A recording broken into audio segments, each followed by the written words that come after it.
ഇന്ന് നമ്മൾ സംസാരിക്കാൻ പോകുന്നത് ഫാറ്റി ലിവറിനെ കുറിച്ചാണ്. ഫാറ്റി ലിവർ എന്ന് പറഞ്ഞാൽ നിങ്ങൾ എല്ലാവരും കേട്ടിട്ടുണ്ടാവും.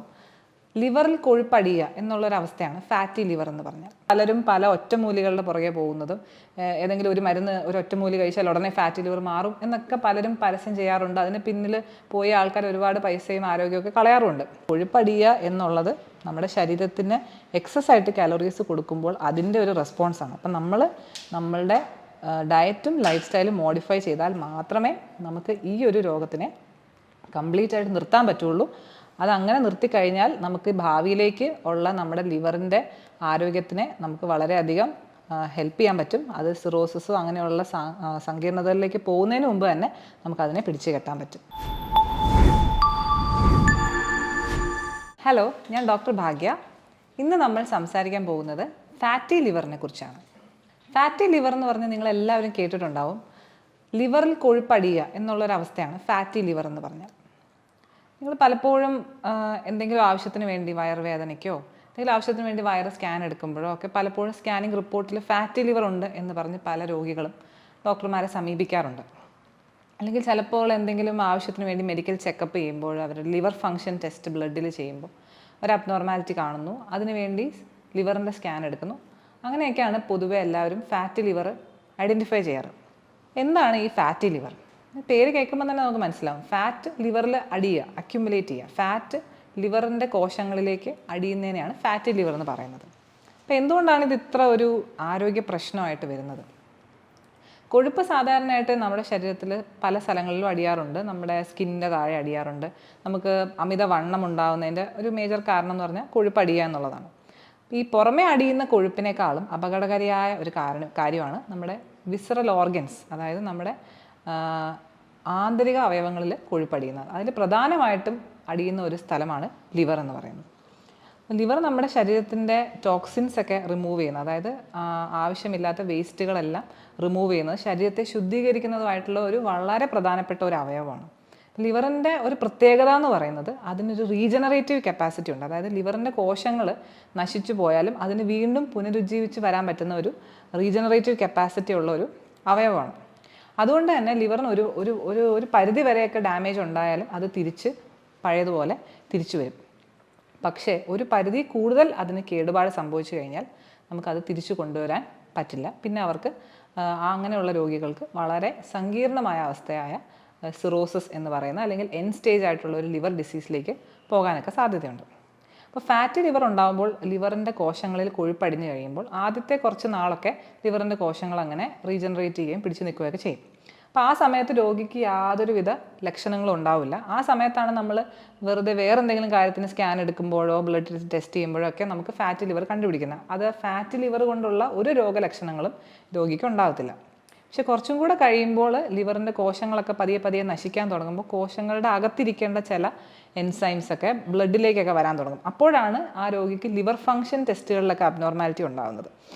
അതിൻ്റെ AST, ALT അങ്ങനെയുള്ള ചില ലിവർ ഫങ്ഷൻ ടെസ്റ്റിലുള്ള ബ്ലഡിലുള്ള ചേഞ്ചസ് തുടങ്ങും. പക്ഷെ അങ്ങനെയുള്ള സ്റ്റേജിൽ പോലും നമുക്ക് കംപ്ലീറ്റ് ആയിട്ട് ഇതിനെ റിവേഴ്സ് ചെയ്യാൻ പറ്റും. കാരണം ഈ ലിവറിൻ്റെ കുറേ കോശങ്ങളൊക്കെ നശിക്കുന്നുണ്ടെങ്കിൽ പോലും അതിനൊക്കെ തിരിച്ച് വളരാനുള്ള സാഹചര്യം ഉണ്ട്. അപ്പോഴും മിക്ക രോഗികൾക്കും ഇതിന് യാതൊരു ലക്ഷണവും ഉണ്ടാവില്ല. ലിവർ ഫങ്ഷൻ ടെസ്റ്റുകളിൽ ഈ AST, ALT കൂടിയിരിക്കും എന്ന് മാത്രമേ ഉള്ളൂ, വേറെ ഒരു ലക്ഷണങ്ങളും ഉണ്ടാവില്ല. പക്ഷേ ഇതൊക്കെ കുറേ കാലം ഒരു വർഷങ്ങളോളം ഇങ്ങനെ ചികിത്സിക്കാതെ പോയി വരുമ്പോഴാണ് ലിവറിൻ്റെ ഒരുപാട് കോശങ്ങൾ നശിച്ച് പോയി കഴിയുമ്പോൾ അതിനെ തിരിച്ച് റീജനറേറ്റ് ചെയ്യാനുള്ള കഴിവിനെ അതിനേക്കാൾ ഉപരിയായിട്ട് അതിന് കോശങ്ങൾ നശിച്ച് കഴിയുമ്പോൾ പിന്നെ അവിടെ ഫൈബ്രോസിസ് എന്ന് പറയുന്ന അവസ്ഥ ഉണ്ടാവും. അപ്പോൾ പിന്നെ ലിവറിന് തിരിച്ച് റീജനറേറ്റ് ചെയ്യാൻ പറ്റില്ല. ലിവറിൻ്റെ പ്രവർത്തനം വളരെയധികം കുറഞ്ഞു വരികയും സിറോസിസ് എന്ന് പറയുന്ന അവസ്ഥയിലേക്ക് പോവുകയും ചെയ്യും. അതാണ് ഈ ഫാറ്റി ലിവർ ഉണ്ടാകുന്നതിൻ്റെ ഒരു ഏറ്റവും വലിയ റിസ്ക് അല്ലെങ്കിൽ നമ്മളെ ഭയപ്പെടുത്തുന്ന ഒരു ഫാക്ടർ എന്ന് പറയുന്നത്. അത് പക്ഷേ കുറേ വർഷങ്ങൾ കൊണ്ടുണ്ടാകുന്ന ഒരു ചേഞ്ച് ആണെങ്കിൽ പോലും അത് നമ്മൾ ഏർലി സ്റ്റേജിൽ നമ്മൾ കണ്ടുപിടിച്ച് അതിനെതിരെയുള്ള പ്രതിരോധങ്ങൾ ചെയ്യുവാണെങ്കിൽ നമുക്ക് പ്രിവെൻറ്റ് ചെയ്യാൻ പറ്റുന്ന ഒരു കോംപ്ലിക്കേഷനാണ്. ഇതല്ലാതെ തന്നെ ഈ ഫാറ്റി ലിവർ ഉള്ളവർക്ക് ഹാർട്ട് ഡിസീസ് ഉണ്ടാവാനും ഹാർട്ട് അറ്റാക്ക്, സ്ട്രോക്ക് ഒക്കെ ഉണ്ടാവാനുള്ള റിസ്ക്കുകളും വളരെ കൂടുതലാണ്. അപ്പോൾ പൊതുവെ ഫാറ്റി ലിവർ എന്ന് പറയുന്നത് ഒരു ലാഘവത്തോടുകൂടി കാണേണ്ട ഒരു കാര്യമല്ല. കാരണം അത് നമുക്ക് റിവേഴ്സ് ചെയ്യാൻ പറ്റുന്ന ഒരു കാര്യം തന്നെയാണ്. അപ്പം എന്തൊക്കെയാണ് ഫാറ്റി ലിവർ ഉണ്ടാവാനുള്ള കാരണങ്ങൾ? അപ്പം പ്രാഥമികമായിട്ട് നമ്മുടെ ഒരു സൊസൈറ്റിയിൽ നമ്മൾ പൊതുവെ കാണുന്നത് ഏറ്റവും കൂടുതൽ ലിവർ ഡിസീസ് കാണുന്നത് ആർക്കാണെന്ന് ചോദിച്ചാൽ മദ്യപാനികൾക്കാണ്. നമുക്ക് എപ്പോഴും കാണുമ്പോൾ തന്നെ മനസ്സിലാവും മദ്യപാനമാണ് ഈ ലിവർ ഡിസീസിൻ്റെ പ്രൈമറി കോസ് നമ്മുടെ സമൂഹത്തിൽ.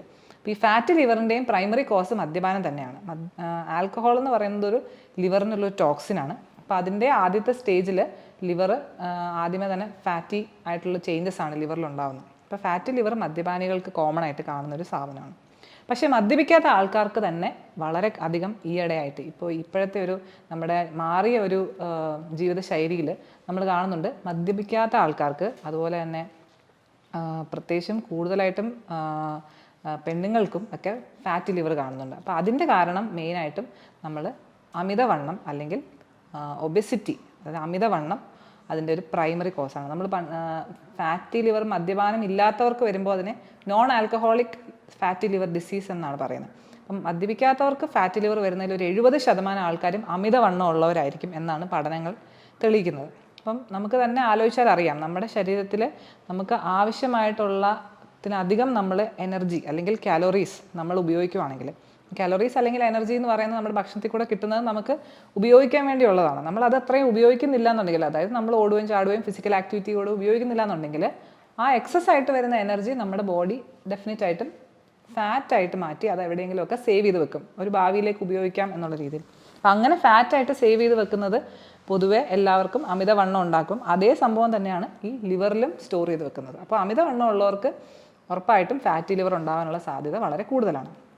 പക്ഷേ ഇതിൽ മനസ്സിലാക്കേണ്ട വേറൊരു വസ്തുത, ഈ എക്സസ് ആയിട്ട് കലോറി കൺസ്യൂം ചെയ്യുന്ന എല്ലാവർക്കും അമിതവണ്ണം ഉണ്ടാവണം നിർബന്ധമില്ല. കാരണം ഓരോരുത്തരുടെ ശരീരപ്രകൃതി വ്യത്യാസമുള്ളതുകൊണ്ട് ചിലർക്ക് ഈ ഫാറ്റ് എല്ലാം ചിലപ്പോൾ ഈ ആന്തരിക അവയവങ്ങളിൽ മാത്രമേ അടിഞ്ഞുകൂടാറുള്ളൂ. അപ്പോൾ അവർക്ക് പുറമേ ആയിട്ട് അമിതവണ്ണം ഉണ്ടാവണമെന്നില്ല. പുറമേ നോക്കിക്കഴിഞ്ഞാൽ അവർ മെലിഞ്ഞവരായിരിക്കും, അവർക്കൊട്ടും എക്സസ് ആയിട്ടുള്ള വെയിറ്റ് ഉള്ള പോലെ നമുക്ക് കണ്ടാൽ തോന്നില്ല, പക്ഷേ അവർക്കും ഫാറ്റി ലിവർ വരാം. അപ്പം ഒരു അമിതമായിട്ടുള്ള കലോറീസ് നമ്മൾ ഉപയോഗിക്കുന്ന ആൾക്കാർക്ക് എല്ലാവർക്കും അമിതവണ്ണം ഉണ്ടെങ്കിലും ഇല്ലെങ്കിലും ഫാറ്റി ലിവർ ഉണ്ടാകാനുള്ള സാധ്യത വളരെ കൂടുതലാണ്.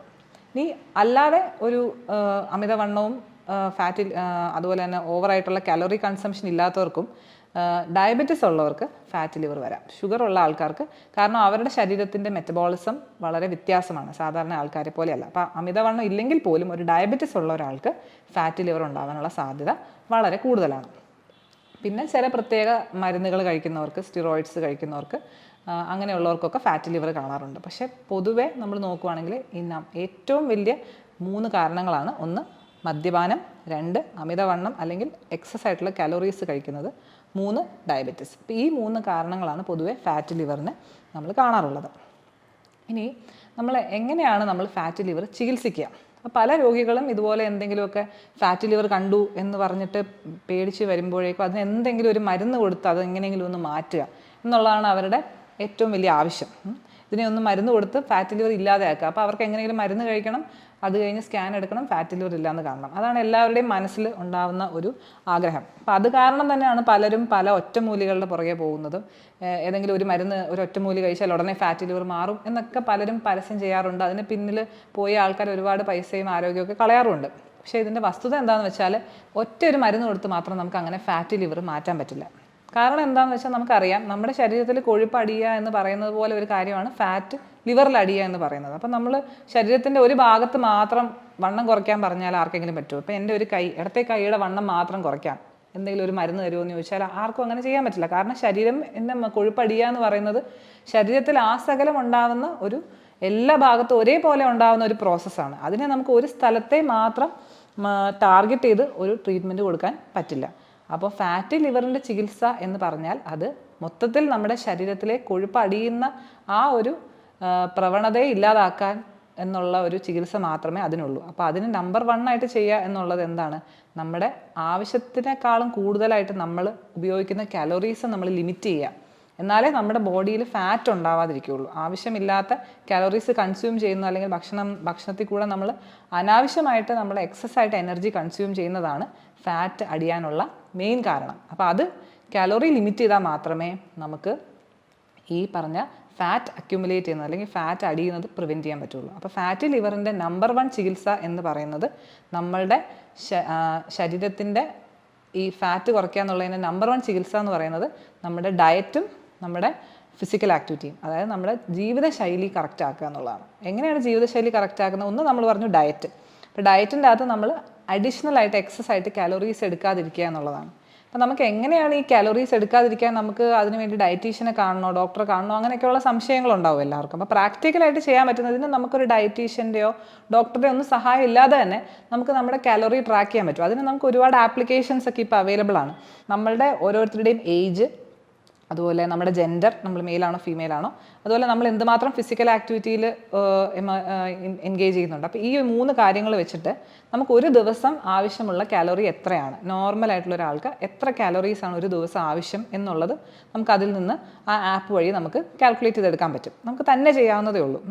അപ്പോൾ അങ്ങനെ ഒരു ദിവസം ഇത്രയും കാലോറീസ് ആണെന്ന് അറിഞ്ഞു കഴിഞ്ഞാൽ അതാണ് നമ്മുടെ ടാർഗറ്റ്. അപ്പോൾ നമ്മളിപ്പം കഴിച്ചുകൊണ്ടിരിക്കുന്നത് എന്തുമാത്രം കാലോറിയാണെന്ന് നമ്മൾ ആദ്യം ട്രാക്ക് ചെയ്യണം. അപ്പോൾ അതിനകത്ത് നമുക്ക് ആപ്ലിക്കേഷൻ്റെ അകത്ത് നമ്മുടെ കേരളത്തിൽ നമ്മൾ കഴിച്ചുകൊണ്ടിരിക്കുന്ന ഓരോ ഭക്ഷണങ്ങളും നമുക്ക് അതിൽ എൻ്റർ ചെയ്യാൻ പറ്റും. അപ്പോൾ നമ്മൾ രാവിലെ എഴുന്നേറ്റിട്ട് 2 ഇഡ്ഡലി കഴിച്ചു, ഒരു ചായ കുടിച്ചു, അപ്പോൾ അത് 1 കപ്പ് ചായ കുടിച്ചു, 2 ഇഡ്ഡലി കഴിച്ചു, ഒരു ബൗൾ ചമ്മന്തി കഴിച്ചു. ഉച്ചയ്ക്ക് നമ്മൾ ഒരു ബൗൾ ചോറ് കഴിച്ചു, ഒരു പയർ കഴിച്ചു. അപ്പോൾ ഇന്ന സാധനങ്ങൾ കഴിക്കുമ്പോൾ അത് എത്ര കാലോറീസ് ആണെന്നുള്ള ഓട്ടോമാറ്റിക്കലി അതിലേക്ക് നമുക്ക് എൻ്റർ ചെയ്യാൻ പറ്റും. അപ്പം അങ്ങനെ നമ്മളിപ്പോഴത്തെ നമ്മൾ എന്താണ് കഴിക്കുന്നത് അത് കറക്റ്റായിട്ട് ഒരു ദിവസം നമ്മൾ 1-2 ദിവസം നമ്മൾ ട്രാക്ക് ചെയ്ത് നോക്കിക്കഴിഞ്ഞാൽ നമ്മൾക്കറിയാൻ പറ്റും നമ്മൾ എടുക്കുന്ന ഈ കാലോറീസ് നമുക്ക് ആവശ്യത്തിനുള്ളതിനേക്കാളും എന്തുമാത്രം കൂടുതലാണ് എന്നുള്ളത്. അപ്പം അങ്ങനെ നമ്മൾ ട്രാക്ക് ചെയ്ത് മനസ്സിലാക്കി കഴിഞ്ഞാൽ നമുക്ക് ഓരോ രീതിയിൽ നമുക്ക് ഏറ്റവും കൂടുതൽ കാലോറി ഉള്ള സാധനങ്ങൾ എന്താണെന്ന് നമുക്കതിൽ എൻ്റർ ചെയ്യുമ്പോൾ തന്നെ മനസ്സിലാവും. അപ്പോൾ നമുക്കതിനെ ഇപ്പം എണ്ണം കുറയ്ക്കാം. നമുക്ക് ഇഡ്ഡലി കഴിക്കുന്ന 4 ഇഡ്ഡലി കഴിച്ചുകൊണ്ടിരുന്ന ആൾക്ക് വേണമെങ്കിൽ 3 ഇഡ്ഡലി ആക്കി കുറയ്ക്കാം. അടുത്ത ദിവസം നമുക്ക് ചോറിൻ്റെ അളവ് 2 ബൗൾ എന്നുള്ളത് 1 ബൗളാക്കാം. അങ്ങനെ നമുക്ക് തന്നെ കുറച്ച് നമ്മളുടെ ആവശ്യത്തിനുള്ള കാലോറി എത്രയാണോ അതിലേക്ക് കൊണ്ടുവരാനായിട്ട് ശ്രമിക്കാൻ പറ്റും. അപ്പോൾ അങ്ങനെ കുറയ്ക്കുന്നതാണ് കാലോറി ട്രാക്കിങ്ങിൻ്റെ ഒരു ഉദ്ദേശം എന്ന് പറയുന്നത്. അങ്ങനെ കാലോറീസ് കുറയ്ക്കുമ്പോൾ നമ്മൾ മനസ്സിൽ വെക്കേണ്ട 3 കാര്യങ്ങളുണ്ട്.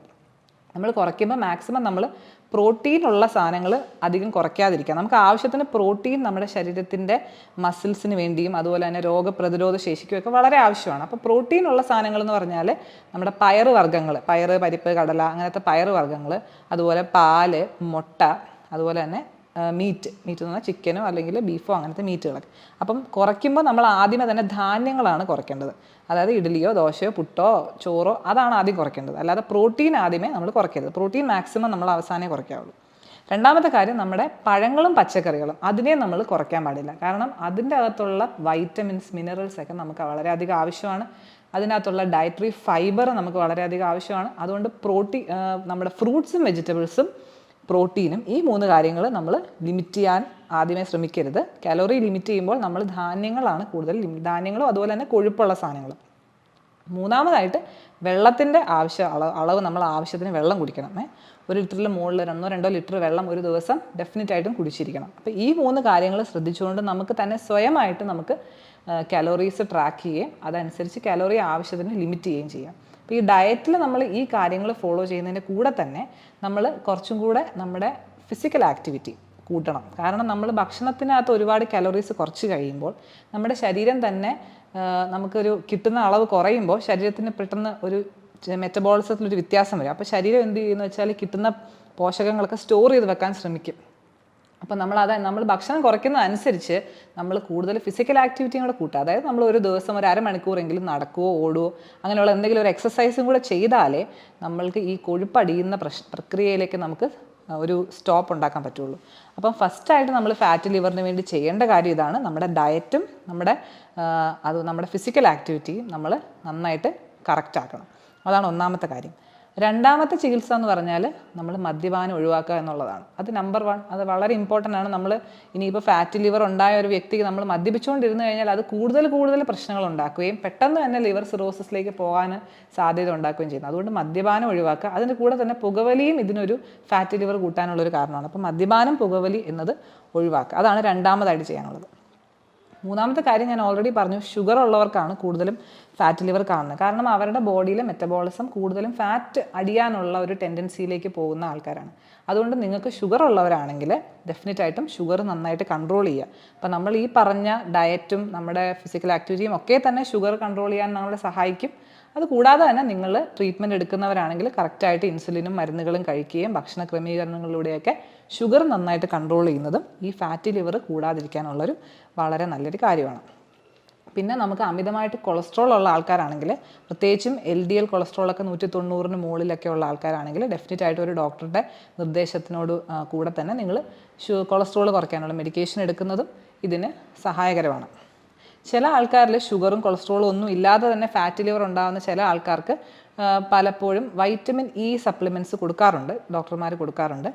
ഇതിന് ചില പഠനങ്ങളൊക്കെ ഫാറ്റി ലിവർ കുറയ്ക്കാൻ സഹായിക്കുന്നു വൈറ്റമിൻ ഇ എന്ന് കാണിച്ചിട്ടുണ്ട്. പക്ഷേ അതിൻ്റെ അളവ് വളരെ കറക്റ്റായിട്ട് കൊടുക്കണം. വൈറ്റമിൻ ഇ ഓവറായിട്ട് കഴിച്ചാൽ അത് തന്നെ ചില അസുഖങ്ങൾക്ക്, പ്രോസ്റ്റേറ്റിൻ്റെ അസുഖങ്ങൾക്കൊക്കെ കാരണമാകുന്നതായിട്ടും കണ്ടിട്ടുണ്ട്. അതുകൊണ്ട് ഒരു കാരണവശാലും തനിയെ സ്വയം ചികിത്സ ചെയ്യരുത്. ഒരു ഡോക്ടറുടെ നിർദ്ദേശപ്രകാരം വൈറ്റമിൻ ഇ സപ്ലിമെൻറ്റ്സ് വേണം എന്നുള്ളവർക്ക് അത് എടുക്കാവുന്നതാണ്. പക്ഷേ ഇതിൽ ഏറ്റവും ഇമ്പോർട്ടൻ്റ് ആയിട്ട് നിങ്ങൾ മനസ്സിലാക്കേണ്ടത്, കൊഴുപ്പടിയുക എന്നുള്ളത് നമ്മുടെ ശരീരത്തിന് എക്സസ് ആയിട്ട് കാലറീസ് കൊടുക്കുമ്പോൾ അതിൻ്റെ ഒരു റെസ്പോൺസാണ്. അപ്പം നമ്മളുടെ ഡയറ്റും ലൈഫ് സ്റ്റൈലും മോഡിഫൈ ചെയ്താൽ മാത്രമേ നമുക്ക് ഈ ഒരു രോഗത്തിനെ കംപ്ലീറ്റ് ആയിട്ട് നിർത്താൻ പറ്റുള്ളൂ. അതങ്ങനെ നിർത്തിക്കഴിഞ്ഞാൽ നമുക്ക് ഭാവിയിലേക്ക് ഉള്ള നമ്മുടെ ലിവറിൻ്റെ ആരോഗ്യത്തിനെ നമുക്ക് വളരെയധികം ഹെൽപ്പ് ചെയ്യാൻ പറ്റും. അത് സിറോസിസോ അങ്ങനെയുള്ള സങ്കീർണതകളിലേക്ക് പോകുന്നതിന് മുമ്പ് തന്നെ നമുക്കതിനെ പിടിച്ചു കെട്ടാൻ പറ്റും. അപ്പോൾ ഈ പറഞ്ഞ കാര്യങ്ങൾ ചെയ്യുന്നതോടുകൂടി നമുക്ക് ഫാറ്റി ലിവർ നന്നായിട്ട് തടഞ്ഞു കഴിഞ്ഞാൽ അതിൻ്റെ കൂടുതൽ സങ്കീർണതകളായ ഫൈബ്രോസിസിലേക്കും സിറോസിസിലേക്കും പോകുന്നത് നമുക്ക് തടയാൻ പറ്റും. അതുകൊണ്ട് നിങ്ങളെല്ലാവരും ഏർലി സ്റ്റേജിൽ തന്നെ ഇതിനെ തിരിച്ചറിയുകയും അതിനെ പ്രതിരോധിക്കുകയും ചെയ്തു കഴിഞ്ഞാൽ നമ്മുടെ ലിവറിൻ്റെ ആരോഗ്യം നമുക്ക് സംരക്ഷിക്കാൻ പറ്റും. നന്ദി.